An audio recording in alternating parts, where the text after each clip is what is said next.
दोस्तों, ये लफ्ज उस महान क्रांतिकारी के जिनके नाम सुनकर अंग्रेज वास्तव में थर थर कांपने लगते थे, जिन्होंने न केवल ब्रिटिश हुकूमत के खिलाफ हथियार उठाए बल्कि अपनी कलम से देश में युवा क्रांतिकारियों में आजादी को लेकर ऐसा जोश और जुनून उजागर किया जो अंग्रेजों को देश से बाहर खदेड़ फेंकने के बाद ही शांत हुआ, और जिनके साहस, बलिदान और शौर्य की गाथा सुनकर आज भी हमारे रोंगटे खड़े हो जाते हैं और सीना गर्व से चौड़ा हो जाता है। महज 23 साल की उम्र में ब्रिटिशर्स के घुटने टेकने पर मजबूर कर देने वाले और इनकलाब जिंदाबाद का नारा लगाकर खुशी खुशी फांसी के फंदे को चूमने वाले शहीद आजम भगत सिंह किसी पहचान के मोहताज नहीं है।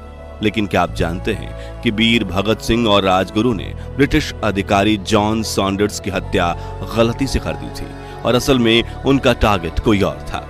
लेकिन कौन और क्यों? असेंबली में बम फेंकने के बाद भगत सिंह ने खुद अपने आप को गिरफ्तार करवाया और महज 21 साल की उम्र में अपनी मौत की तिथि लिख दी। आखिर इतना बड़ा बलिदान देने के पीछे क्या वजह थी?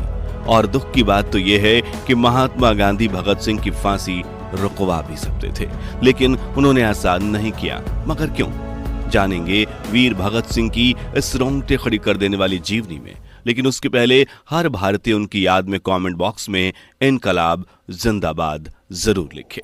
27 सितंबर 1907 के दिन पंजाब के लायलपुर जिले के बंगा गांव में रहने वाले एक सिख परिवार में भगत सिंह का जन्म होता है। उनके पिता सरदार किशन सिंह, चाचा अजित सिंह और स्वर्ण सिंह उस वक्त ब्रिटिश हुकूमत के कॉलोनाइजेशन बिल का विरोध करने के कारण जेल की सजा काट रहे थे।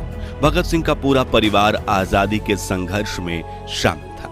उनका पूरा बचपन स्वतंत्रता सेनानियों के बीच गुजरा।